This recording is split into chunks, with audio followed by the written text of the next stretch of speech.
You're watching TVC Breakfast. Let's bring you the discussions now.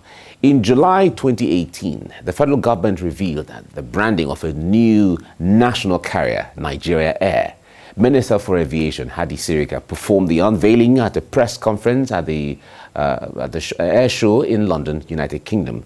But since then, not much has been heard about the project until days ago when the aviation minister disclosed that the project was still on course and will begin operations in the first quarter of 2021, or 2022 rather. Mr. Sirika stated that the initial plan to begin operation in 2021 was affected by the outbreak of the coronavirus pandemic. So we'll be talking about that right now in this segment. So joining me now is aviation consultant and CEO of Aglo Limited, Ojuri. Tayo, good morning. It's good to see you. Always a pleasure. Great. Now, this issue of a national carrier or national flag carrier or national carrier, as the case may be, has been on. And since the Nigeria Airways, the one we used to know, went down, various governments have come to look at the possibility of resuscitating it or, coming up with a brand new, airline for Nigeria in the first place. Make us understand, which is really best for Nigeria? Is it a flag carrier or a national carrier? A flag carrier, but let's actually address the main foundation. I looked at a Cranfield University study which says aviation, it portrays the fact that aviation is driven by disposable income. And that's so obvious. You travel when you have a need or when there's a business to be fulfilled, not when the major things to be addressed is food, shelter, and accommodation with shelter. So with that, aviation is not one of those top three. It's a function of disposable income. And looking at World Bank statistics, the economic overview says out of 203 million people, 83 million living below poverty rate. Another 53 million vulnerable. So we have about 136 million that cannot afford to fly or purchase a ticket. So do we really need a flag carrier or a national carrier? I do not think that is what we need at this time. What we need at this time is the infrastructure to drive the economy that will be able to provide the opportunities for people to build the sustainability and get out of vulnerability. That would help. The other part of it, which I feel uncomfortable with in the minister's statement, Honorable Minister of Aviation statement, is the fact that, yes, it's in first quarter of 2022. This was analysis of an outline business case done pre-COVID. When post-COVID, lots of things have changed, and they're still changing with every quarter. Exactly. With post-COVID now, that outline business case needs to be reviewed and revised so that we know what the model of the new airline will be if it eventually comes to life and how it would actually help the economy. What we've seen prior to this time is we were told it would be 5% government ownership, and they were trying to get 95% investors. But with the economy, global economy shocks of where we are and the security challenges that we're facing in Nigeria, who is that investor that will come and bring their aircraft here for Nigeria Air or whatever the name of the new airline would operate in? I'm not a pessimist, I'm just a pragmatist, a realist. We will say, what should now be done? And create an enduring environment for the domestic airlines. Engage the stakeholders as where we are. Nigerians are very, very resilient. What we should do as business people in Nigeria is to ensure that we partner with government through policies that enhance doing business in a very conducive environment. You should find out the domestic airlines would prosper as they are. Government doesn't have to actually create an airline. And there are already a lot of applications for personal people or companies that want to actually play in this in fact, in the last couple of months, we've seen some new airlines spring up within Nigeria, and a lot of people were saying, okay, it seems the aviation industry is coming back on gradually, one way or the other. But when it comes to the issue of consultation and collaboration towards making sure this works, what should the minister and government, how should they collaborate? What are the stakeholders they should bring on board to have this thing take off? You have the domestic airlines. Okay. You have the policy makers, which is NCA, the airport operators, which operates most of the airports, or all the airports within Nigeria, most actually, within Nigeria. You have lots of other stakeholders, the consultants, who are able to actually to draw a realistic roadmap of where we are, what we need. There are low-hanging fruits. With, for example, we have challenges of Forex as at today, where the domestic airlines are not able to meet maintenance, spares, as well as training of crew. You have lots of equipment and fleet still abroad, unable to pay because we're unable to get the funding from CBN at the rate that we're entitled to get. So these are real challenges. How can we solve that? I don't like just addressing highlighting the challenges, looking for solutions. Yeah. So what solution is creating a free trade zone? For example, look at Lekki.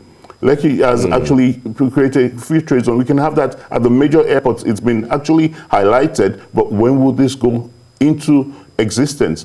We have about 36 companies at Lekki. We have $432 million have been infused into that project. If we have those within the airport, we have MROs, which they're thinking of providing. We have leasing companies, which they're thinking of providing. And then we have lots of foreign partners and lots of foreign spare operators or sellers able to work within this environment, and that helps solve lots of problems.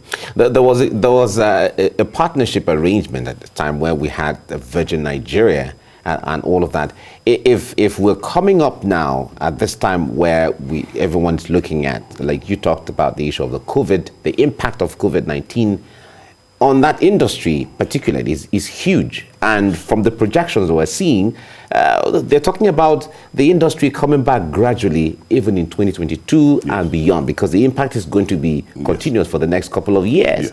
So would that be a better option for Nigerians to begin to look at? Say, okay, we had Arik Air, we had Aero Contractors, we had Air Peace, we had so many of this.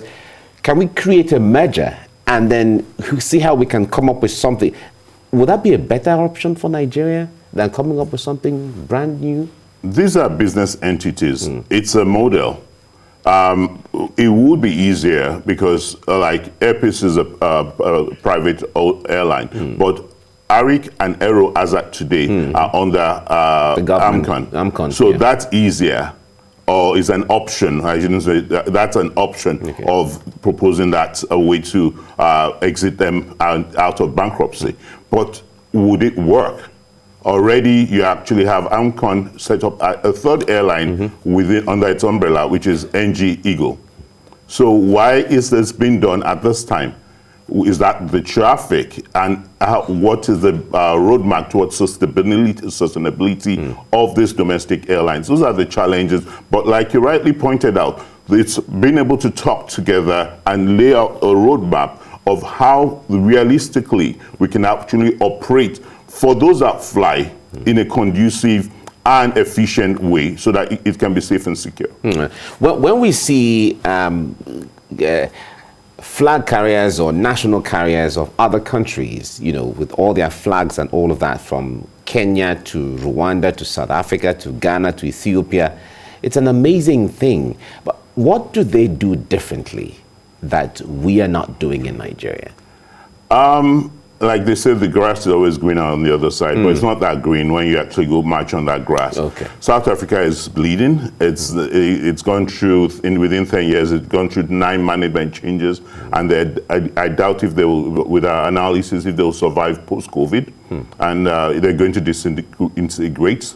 Ethiopia and Egypt here in Africa is only the one making headways now. Rwanda Air is getting lots of infusion and technical partnership from Qatar, and even with their airport. So what are they doing different? To answer your question, is the fact that they're opening up the policies, attractiveness to business partnership, infusing technical partnership, foreign exchange does a huge lots of convenience for business, commercial viability, technical partnership. Aviation is a global business. Yeah. So that technical partnership helps with code share, with last mile, and being able to actually address the shocks. Because the bigger you are, the better. You actually see British Airways back part of the group, the International Airline Group, whereby you have British Airways, Vueling, and Berliner, as part of that team. So with all that, you actually have a stronger connection and code share strategic partnership, which helps with the economic growth. Okay. All right. Let me put you on hold and we'll go on a break and then we come back to round off on this discussion. Thank you very much. You're watching TVC Breakfast. We're looking at the plan by the federal government to set up or, create a Nigerian national carrier. That's a new airline. But we'll look at all of that, the implication and way forward. Stay with us. We'll be right back. You're watching TVC Breakfast. We are looking at the plan by the federal government to continue with the idea and the project of unveiling a national carrier for the country. And we have in the studio an aviation consultant, Ojuri, taking us through making sense of all of these and what we stand to benefit or the best ways to approach it. Thank you very much for staying with us. Now, Anambra State came up with a brand new airport that, in fact, social media took it to another level, talking about how beautiful it is and all of that. Now, when we have, new airports coming up, how does it impact the aviation industry domestically? Thank you very much. It's a good, we need infrastructure, and Nigeria is a very big landmass. So we need, we need an airport system, a viable airport system to actually help with the existing multimodal means of transportation to boost movement of goods, services, and even people, and so that we can actually make more money and move people around, even for visiting family and friends. So we need the airport. That can also create employment. Exactly, direct, indirect, and catalytic. Tourism as well. So we need that, that's a given. But what we've seen over the years, the data and the analysis, the state governors actually built this airport, and we actually see this airport after 3-4 years go comatose. Most of them, not all of them, we've seen Uyo being a differential. But we've seen KB, Jigawa, Bauchi being handed, most of those state airports being handed over to FAN because they are unable to maintain and manage them effectively. So rather than close them down, which is going to degenerate the facilities there. So what needs to be done is to ensure that those airports are well managed and the infrastructure are put in place so that their operations can actually, they have operations at night as well as 24-hour operations. That's round the clock. Round the clock. It would help move agricultural produce.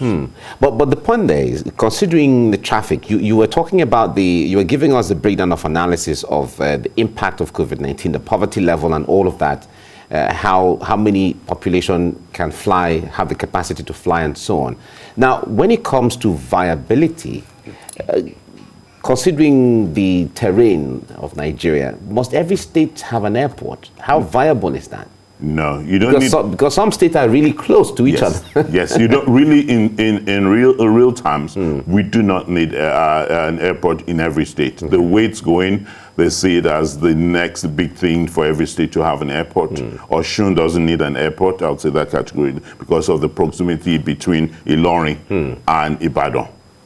If that road, rather than make the airport, let's make the road wider. Let's have interconnectivity from Osun to Ibadan Airport will be 30 minutes. That way we can move those goods and move those agricultural produce to the airport, and we can start exporting or even send to other parts of the country. And we can actually have people that will be able to travel. And the other option for movement will be rail. Yeah, exactly. If there's the rail and the road, then the air is actually lots of connectivity. We do not have Osun, so the disposable income is not there. You look at, yes, there are the mineral resources, but we do not have the disposable income. How many of those civil servants will be able to afford a 28,000 or even a 16,000 flight tickets? Minimum, let's be realistic. Minimum, even when you're sending them to Abuja, the minimum payment is 30,000 at this time. So if you're maybe GM or middle level staff, how much are you earning? Exactly. Your per diem and everything adds up.